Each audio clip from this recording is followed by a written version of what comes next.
History as it happens, May 25th, 2021. The Democrats come back.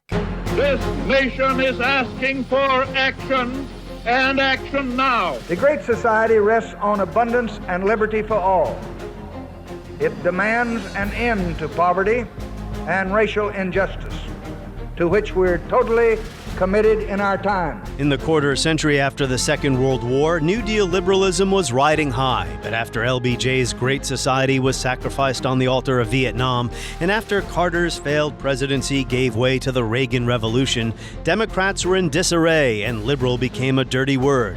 Decades later, is Joe Biden leading a liberal comeback? That's next as we report History as it happens, a podcast from the Washington Times. I'm Martin DeCaro. I shall not seek, and I will not accept the nomination of my party for another term as your president. It is a crisis of confidence. It is a crisis that strikes at the very heart and soul and spirit of our national will. If Kitty Dukakis were raped and murdered, would you favor an irrevocable death penalty for the killer? No, I don't, Bernard, and I think you know that I've opposed the death penalty during all of my life. The era of big government is over.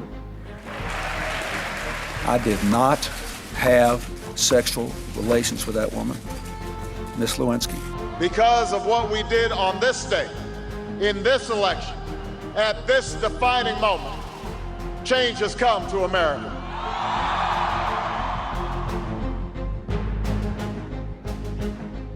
Let's try to remember what we were thinking in early 2020, before the pandemic. We were watching the early Democratic primary debates. The Iowa caucuses, they happened in early February. We weren't talking about coronavirus, at least not all the time. We were still talking a bit about Ukraine and impeachment. Remember that? So at that time in history, did you expect this man would become our next president? We'll press forward with speed and urgency, for we have much to do in this winter of peril and significant possibilities. Much to repair, much to restore, much to heal, much to build, and much to gain. Joseph Biden, the old centrist, resisting the pull of the left wing of his party, right? Well, wrong. Biden has always been basically a liberal. You know, Biden is certainly a product of the age of Reagan, but his politics, he came of age politically, in the 1950s, 1960s. And at that point, New Deal liberalism was still riding high. Princeton historian Sean Wilentz is back on the podcast to talk about the resuscitation of the Democratic Party after 4 years of Trump, but really after a half century of hiding from the L word. We're also going to talk about how Democrats can avoid snatching defeat from the jaws of victory, as the party's done in the past. I mean, just take the aftermath of Watergate. A Republican president had resigned in disgrace. The Republican brand was ruined, and 2 years later, Americans elect an anti-politician, promising to bring technical expertise with a homespun appeal to Washington. But as Sean wrote in his excellent book, The Age of Reagan, Jimmy Carter's best day as president may have been his first, and this wasn't it. The erosion of our confidence in the future is threatening to destroy the social and the political fabric of America. You know it as the Malaise speech, one of Jimmy Carter's self-inflicted wounds, although he was beset by an array of problems. In any event, after 1980, Democrats did not return to the White House for 12 years. Bill Clinton wins in 1992, but his first term was met with another revolution on the right. And this time the leader was Newt Gingrich. All of this coming up in our conversation with Sean Wilentz. And we will briefly return to the subject of our previous episode, the 1619 Project and civics education. You know, the New York Times' Nicole Hannah-Jones, she was the force behind the 1619 Project. She admitted in an interview with the Washington Post last year that she basically screwed up by not consulting more historians prior to publishing erroneous claims about the American Revolution and slavery. Yet many on the left continue to defend these demonstrably false ideas, and that continues to be puzzling to a good number of historians, including our guest today, the author of the aforementioned Age of Reagan and The Rise of American Democracy, which won the Bancroft Prize. Sean Wilentz, welcome back. Wonderful to be here, Martin. third time on the podcast, which means once we have our tote bags and coffee mugs, you'll be first in line for those. Very good. I can't wait. So I think a good place to start is just to point out to our listeners that back in March, you were on the podcast talking about the Republicans, where they've been, where they're going, in the context of U.S. political history since Watergate, the period you studied in your book. So we're going to do the same thing today with the Democrats. But maybe the right year to start is not 1974, but 1933. Biden, the New Dealer. Well, sure. I mean, Biden is certainly a product of the age of Reagan, but his politics, he came of age politically, in the 1950s, 1960s. And at that point, New Deal liberalism was still riding high. What you're seeing now is the emergence of a Joe Biden who's really always been there. It's just that historically, he's not been in a historical place where where he was called upon to act that out. Is it the rebirth of New Deal liberalism? I don't know, but you can't understand Joe Biden unless you understand him as a liberal. And this is a term that's been misunderstood, abused, and so forth. People think that he's a moderate. People think that he's something other than what he is, which is the liberal. So, yeah, we should go back to FDR. And, of course, the New Deal took place at a different time. It created bureaucracies where none had existed, and there was a major national emergency to deal with. But we are, or at least were, facing an emergency over the past year and a half, and it exposed some long-running problems with American inequality and the economy. It appears that Biden's response is to go big, even though he didn't campaign on a go-big approach. Well, that's right. But look, if timing is everything in politics, context is everything in governing, and the context has changed. It began changing really in 2007, 2008, 2009 during the financial crisis then. It wasn't actually handled then, but now is the time when you can think big. You can do it, but you need to do it. And I think that that's exactly what Biden's saying, is that, look, then was then, now is now, and I'm going to do what now needs. You said before that the term liberalism has been, torn apart, put back together, tossed around. Yeah. What did you mean by that? When I was growing up in the 1950s, 1960s in particular, and historians actually said this all the time, it seemed as if there was only one political tradition in America. It was so dominant, and that was liberalism. And liberalism of a very particular kind coming out of the New Deal. The idea of an interventionist federal government that could do for people what they could not do for themselves, coming out of the Great Depression, an internationalist foreign policy. There were a number of elements that were there, but it was certainly regnant, and it reached a crisis. It reached a crisis at the end of the 1960s, in part because of its own failures, its own inability to handle certain things. It couldn't do everything. In politics, what seems to be regnant is always going to fall apart at some point. Political movements reach a point of exhaustion, and liberalism certainly reached its point of exhaustion, but it was also vilified thereafter. By the time we got to the late 1980s, Republicans were so dismissive of liberals. They were calling liberalism, they were calling it the L word, as if it was a curse that one could not pronounce in public. Liberalism came to be known as the system whereby the federal government took your money away and gave it to undeserving people. Or liberalism was about not standing up for the United States in foreign relations. Those were the two big ones. And out of that, and that was a very long-lasting impression, out of that, liberalism was disgraced. And, the liberals couldn't find a way to defend themselves, really, not entirely, until we got to the 90s. But the point was the Reagan Revolution in 1980, 81, really finally set liberalism back on its heels. And in some ways, it began to recover in the 90s, something of a recovery with the election of Obama. But now I think the tectonic plates have shifted to the point where liberalism may be having its day again. Timing is everything, and some of President Biden's proposals have been, at least in the eyes of their supporters, a long time coming.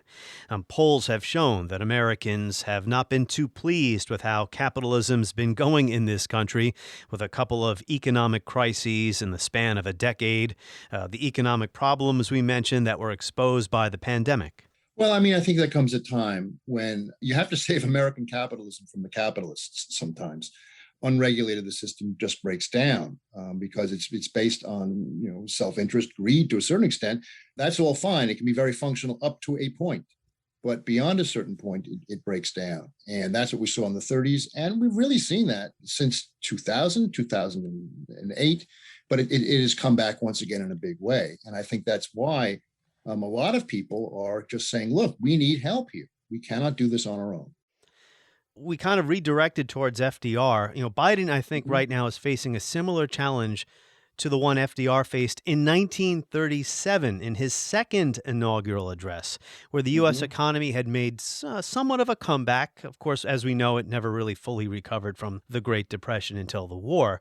But in his second inaugural address, FDR said, such symptoms of prosperity, referring to the partial recovery, may become portents of disaster. Prosperity already tests the persistence of our progressive purpose. In other words, we can't let this crisis go to waste.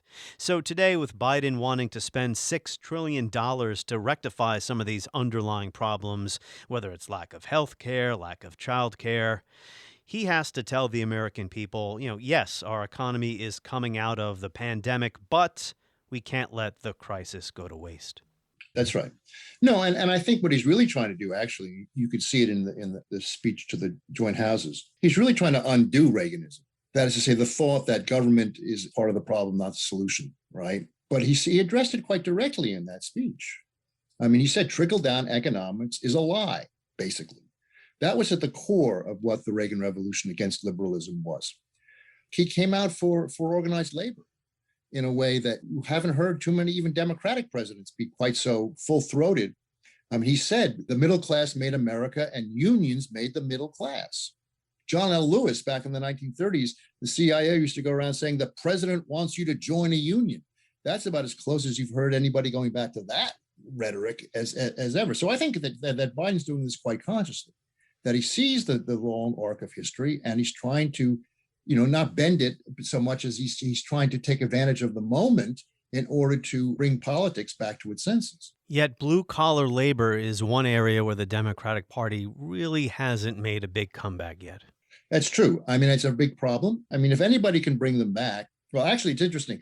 Clinton brought them back in 92, brought back the blue-collar vote, the Reagan Democrats. It's since disappeared, but so has a lot of the blue-collar, working class, at least in terms of the jobs that they have, and the unions have certainly declined. But yes, it's going to be a tough haul for him to do that for cultural reasons. The race issue is certainly a part of all of that. It's not the whole thing that people think it is, but it's certainly there. I think what happened is this. A lot of people, working people, really felt abandoned.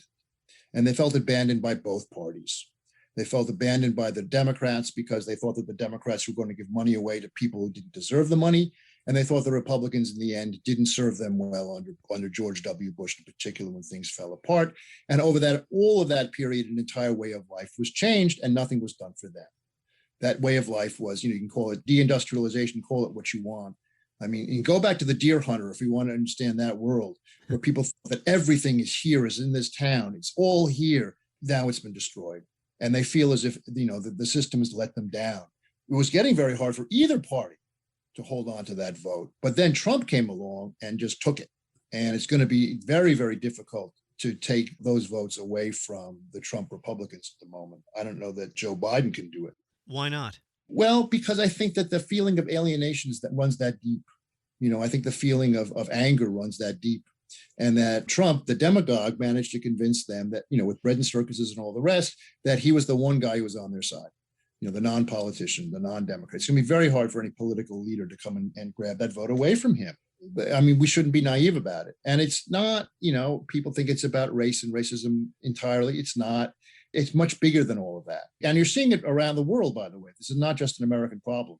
This is the Brexit problem as well. I mean, it's one of the reasons why the Labour Party is losing its red wall in the northern portions of England. Well, the Democratic Party actually has to watch out lest it goes the way of the Labour Party, precisely because this vote is so alienated from American politics.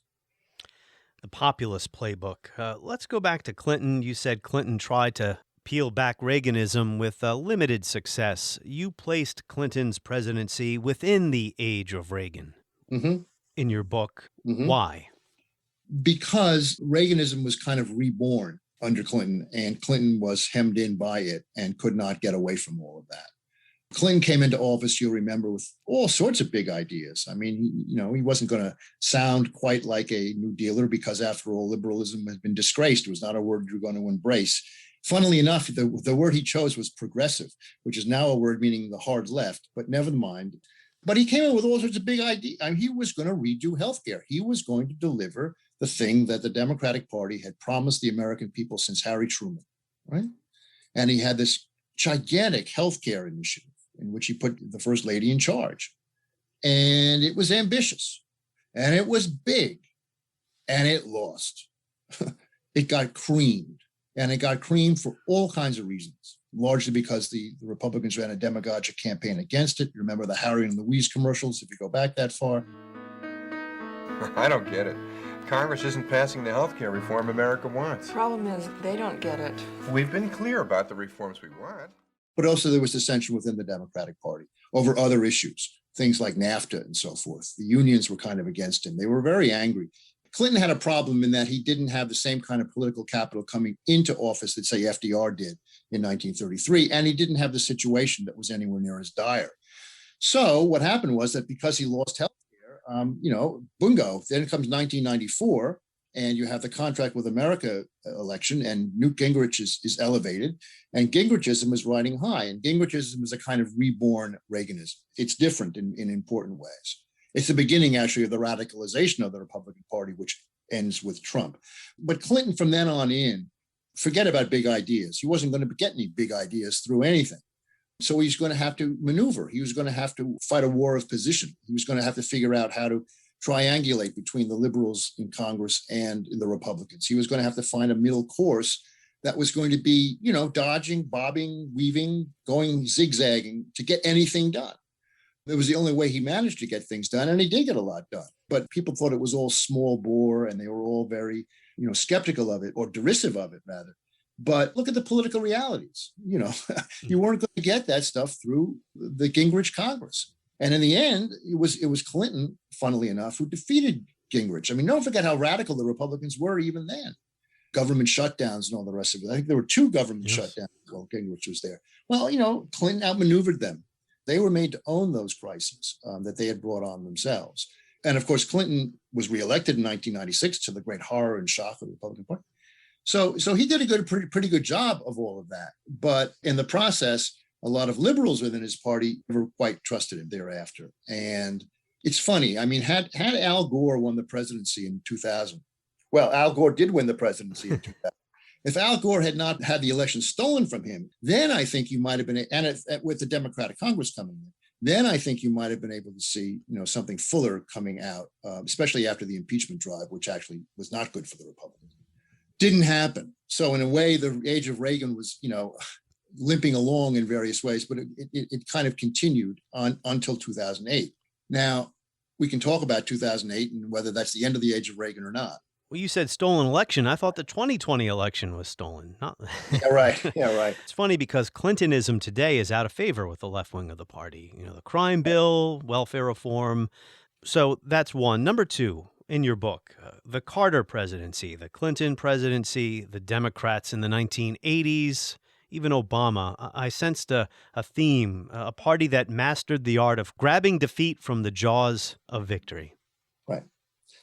Well, or maybe sending Democrats to Washington who didn't really know how, like Carter didn't know he was a governor. Clinton didn't know. Okay. Obama struggled. He was only in the Senate a short time. One of the things that's interesting is that, and people didn't take this into account, is that Joe Biden, elected in 2020, was the first Democrat elected president in 60 years, is it?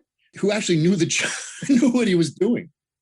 I'm not trying to, downplay Carter's expertise, certainly not Bill Clinton's expertise, political power, or Barack Obama's. But they were all outsiders. They were all people who had been governors or had been, a state senator and then in the Senate for a couple of years. They didn't know how things worked. Now, FDR, when he came in, he knew Washington. He had been in Washington. He was a governor of New York, but he understood how power worked in Washington. So not since Lyndon Johnson had there been a Democratic president who knew how Washington works. That's a big difference. And I think there's a reason for that. And it has to do with one of the problems the Democratic Party has even today. And that problem is basically an alienation from power. I mean, coming out of the Vietnam War and the so-called credibility gap, the reaction against Johnson, for which Johnson was almost entirely responsible. But nevertheless, the reaction there, the birth of the sort of new politics movement, there was an idea that politics was a dirty word. And that there's a whole stream in Democratic thinking, which is anti-political.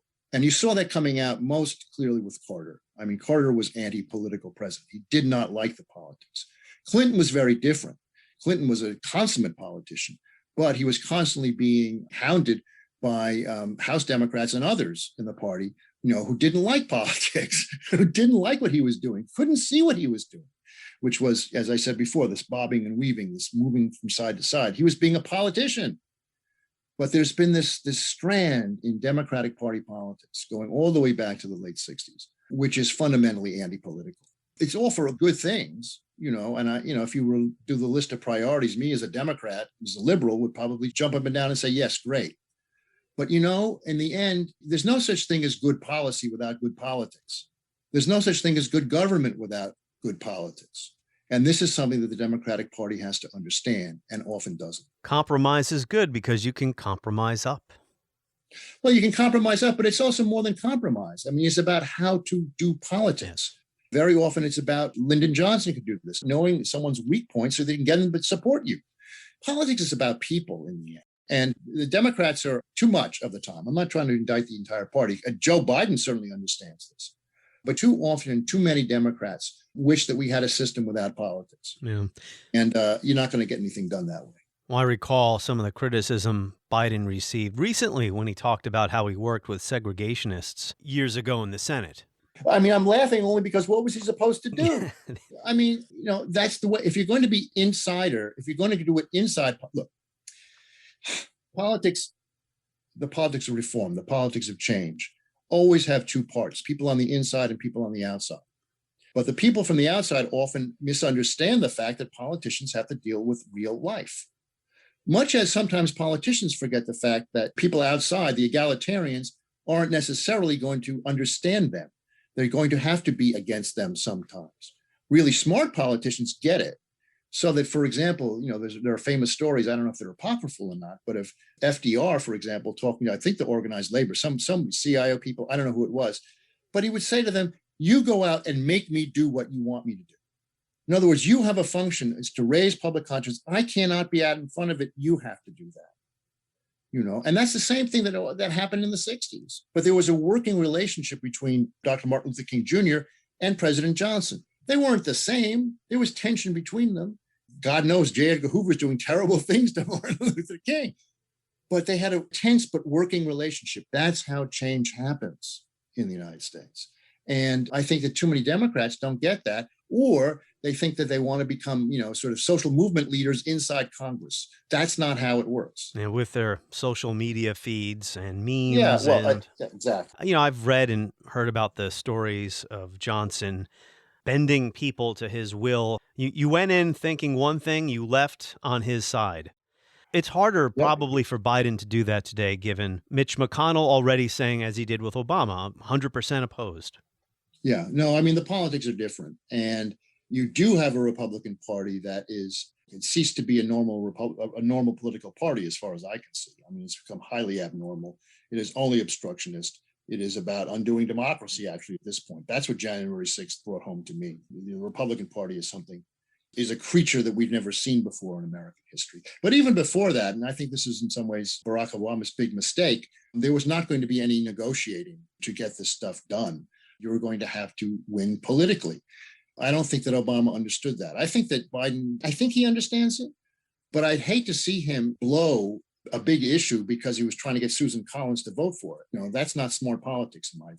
And the math matters too. 50-50 Senate, and in the House, Republicans actually picked up seats in the 2020 election. I mean, the Democrats in many ways lost the election of 2020. Even after everything. After COVID, after all of it, I mean, they lost seats and, they managed to beat, as James Carball's always saying, a buffoon. I mean, how can you not beat this guy? Right? What is he doing getting all of these votes? Well, there's a reason for it. The Democrats should have won that election, the presidential election, by a much bigger margin. They also have to understand that, the seats that they had gained, which they were then under stress over, were not the seats in the People's Republic of Brooklyn or the Bronx. I mean, these are seats in much more marginal districts. like my own. I mean, for example, not the one I live in, but just north of me, it was very tight. Republicans have been elected a long time, very much on the margin. The Democrats have to understand that if they're going to stay in power, they have to be a true party.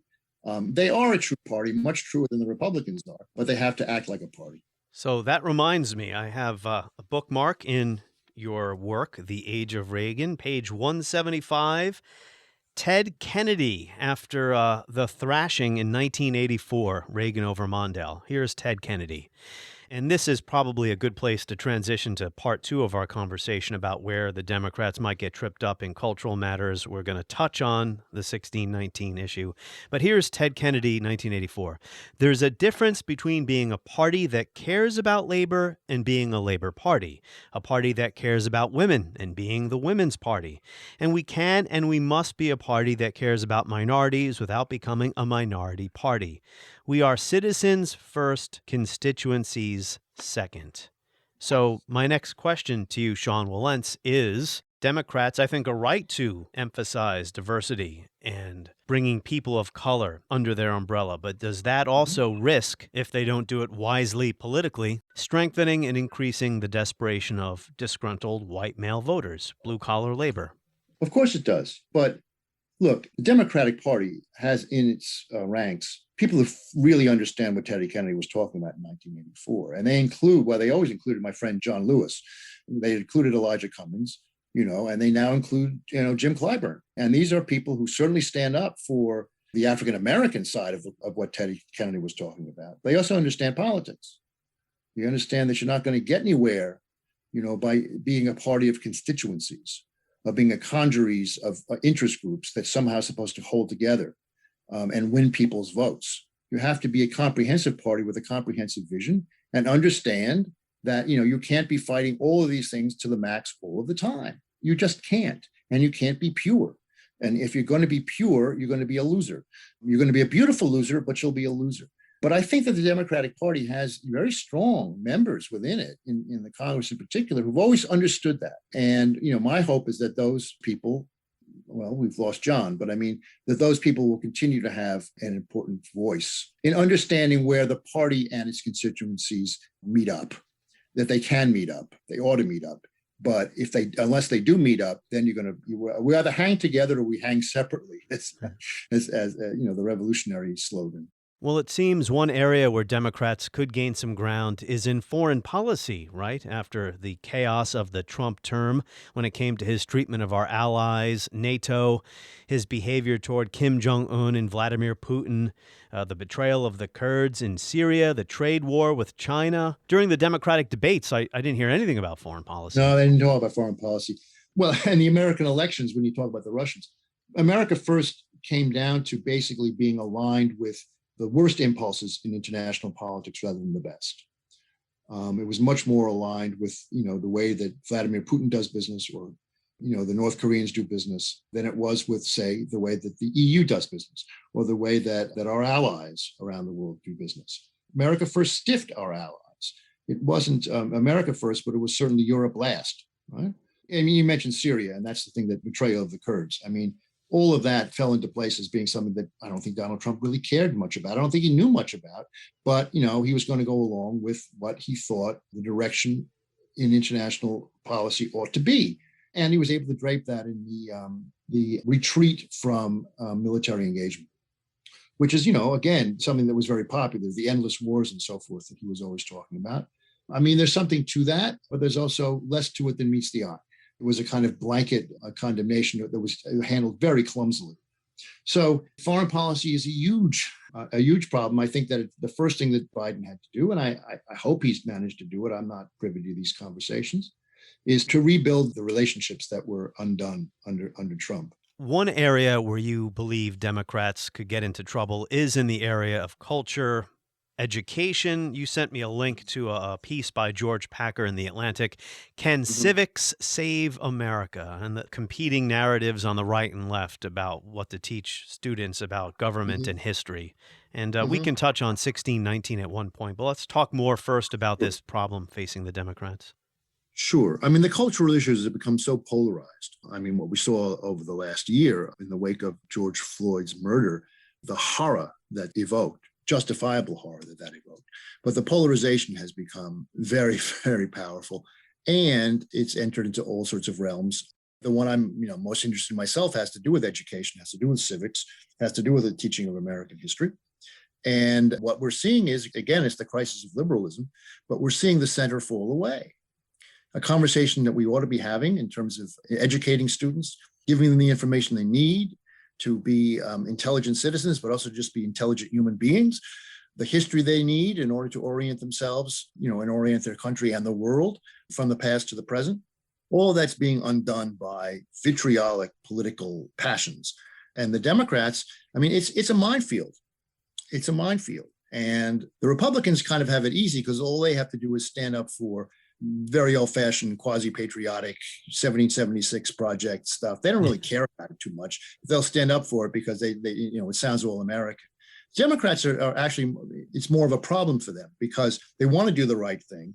But sometimes what sounds like the right thing isn't necessarily the right thing, sound historically, sound intellectually. And then the right wing, of course, loves this, and they pick up on it because they throw it back to the Democrats. For example, just a quick one is the renaming of schools in San Francisco, for example, taking down the names of Abraham Lincoln and Thomas Jefferson and all the rest of it. This is something that the Democrats have to be careful about, because if Joe Biden was to come out against that strongly and to say so, he would alienate members of his own party who kind of think that, we were a slaveholding country. And after all, and Abraham Lincoln did say some things somewhere along the line that were not what I would wish he would have said. And they were actually racist. That way of thinking, if the Democrats can't sort that out, they could very well trip over some of the minds in that minefield. Well, apparently there is some bipartisan legislation, as Mr. Packer pointed out in his piece in The Atlantic, to come up with a civics curriculum, a history curriculum that avoids the worst of both sides. I agree. And therefore, it is doomed to failure. No, I don't think it's doomed to failure. No, I truly don't. I think that there is actually a lot of goodwill. I think the majority in my line of work, of academics, professors, and so forth, the great majority would embrace those initiatives and be a part of those initiatives. And I hope that there will be consultation with educators, with professional historians, with people who know what they're talking about in trying to design this kind of these departures. The piece that you referred to, Martin, by George Packer, excellent piece that I commend to everyone in The Atlantic, talks about not just that legislation, but talks about an initiative that's being undertaken, headed by actually my old sometime colleague, Danielle Allen, bringing together people from both sides, but people of goodwill on both sides. There's going to be liberals, there's going to be conservatives, there's going to be leftists, there's going to be rightists. But if you have goodwill and you can understand that what we're trying to do here is educate our children, and then, of course, advance research and so forth at the university level, I think that can actually prevail. But those voices, like Danielle's, have to be heard, and they're not always the loudest. The ones that get the most attention are, the obvious ones that you're hearing. And it gets very strident, and both sides need each other, because both sides can accuse the other side of playing to its most, radical elements. And I think we have to stop that polarization. It may be difficult to stop in politics, but we really have to stop it in the culture. I do think that either legislatively, but also culturally, that in the end, good sense will prevail. So about the 1619 Project. As you know, my most recent podcast, I interviewed Alan Taylor of the University of Virginia about the 1619 Project and whether it should be taught in schools. I don't want to beat a dead horse here. We said we would just discuss it briefly. But the reason why I returned to it was the story in the news about Republicans trying to block it from being taught in school curricula. So what is Sean Wilentz's final word on this?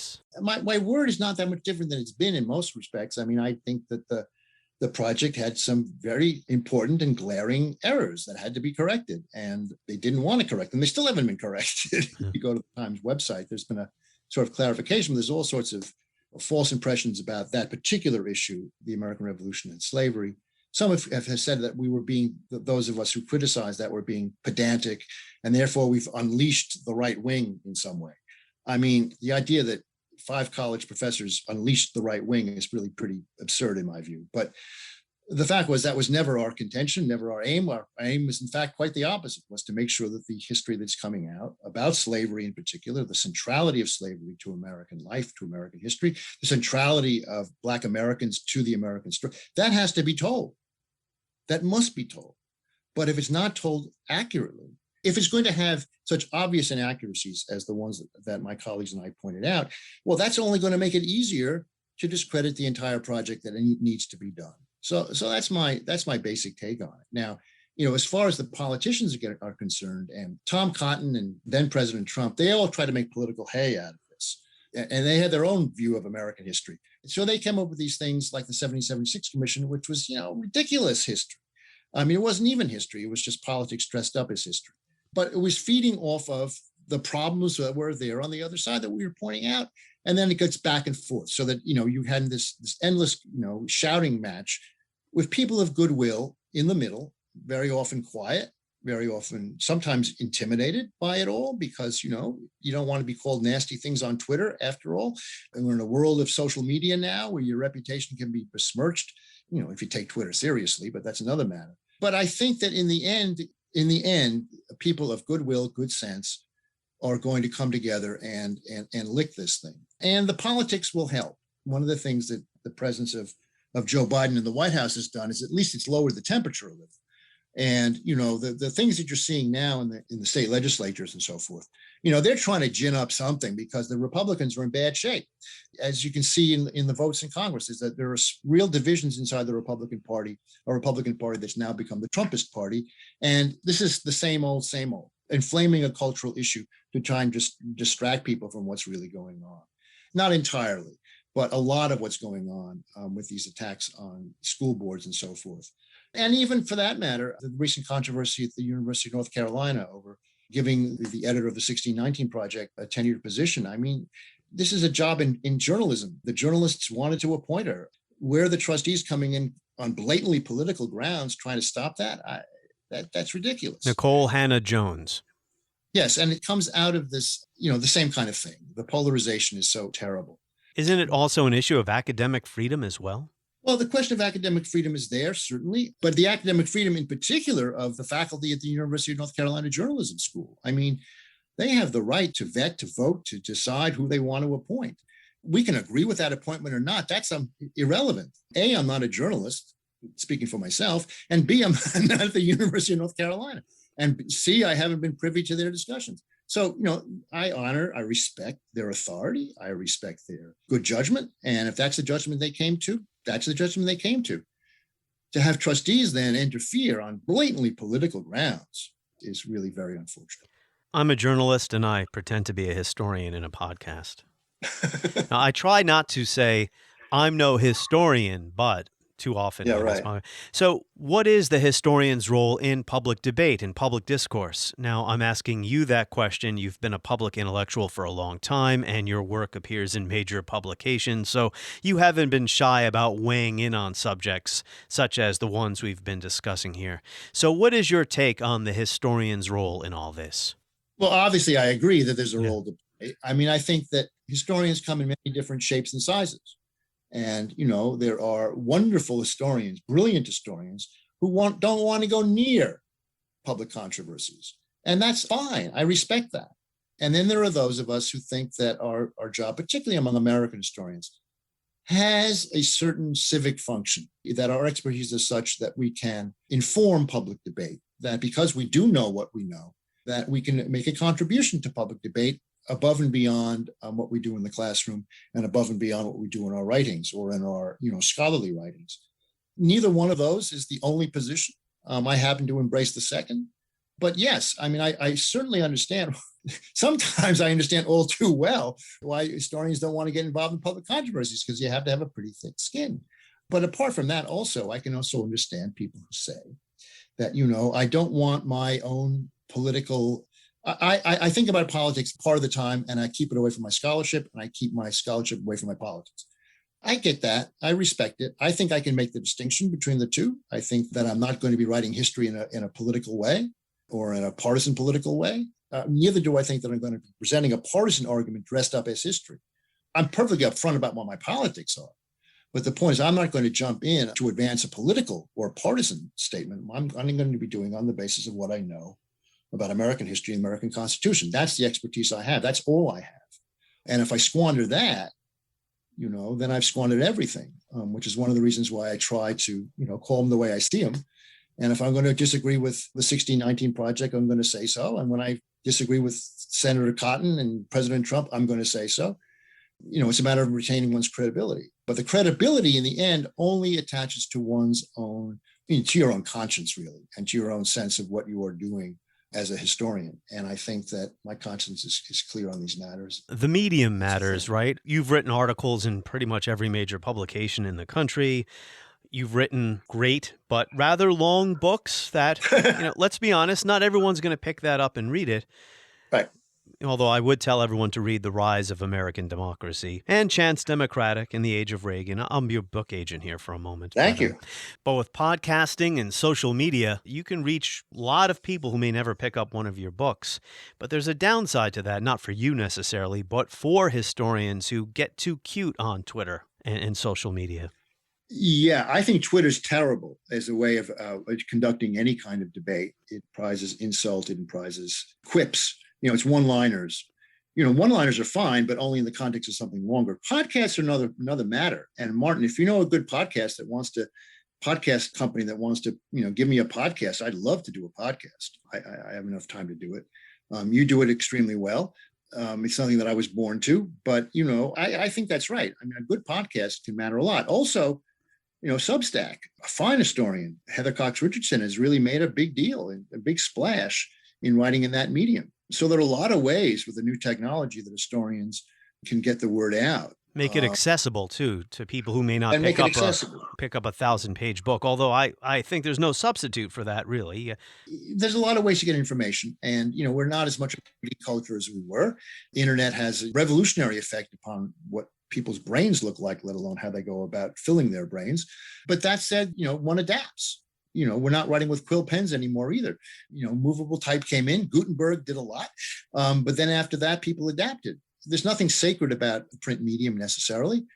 I do think that the print medium has certain advantages as well, though. There are opportunities for reflection, opportunities for seriousness. I mean, I enjoy the way I do things the way I do them because I have to rethink a lot. And I can't, go off, half cock the way I can on your show, Martin. Yes. I can't do it quite the same way when I'm writing. That discipline, I think, actually makes my thinking better and certainly makes what I have to say much clearer. And there's also an artistry to it in the end. I mean, when you're writing a book, you're not just writing information. You're not just writing history. You're writing a thing which has a certain beauty to it, you hope. You're writing for the ages, actually. You're writing forever. I mean, a lot of the stuff on the internet, even podcasts for that matter, they're all duly archived and stuff, but they have a half-life, very brief half-life. You hope that a book will last longer, and they tend to. We're still reading Richard Hofstadter. We're still reading Charles Beard. We're still reading all the great historians of the past. So I'm putting my incipient dotage. I'm doing my best to try to stick to what I do best and hope that it will continue to make a difference.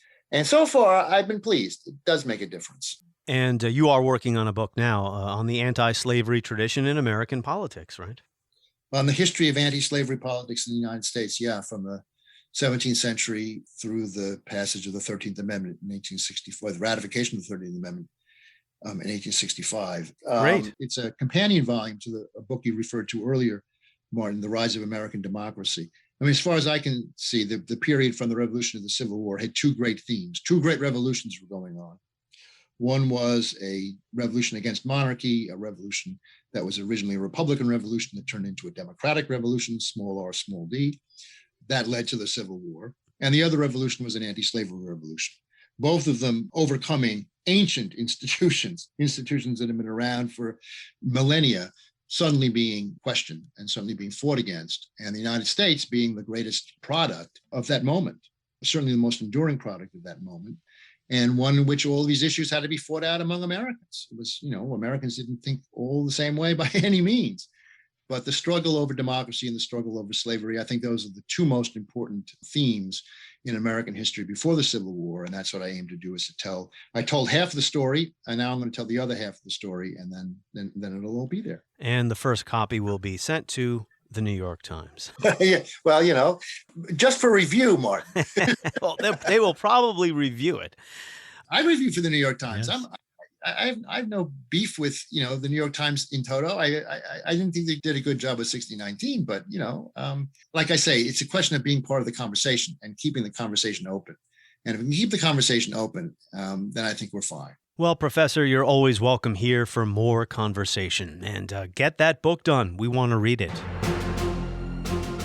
On the next episode of History as It Happens, we're going to try like hell to explain what Bitcoin is, as we try to survive the minefields of our financial system that hopefully won't explode your retirement. From 1929 to 2021, bubbles burst. That's next as we report History as It Happens, a podcast from the Washington Times.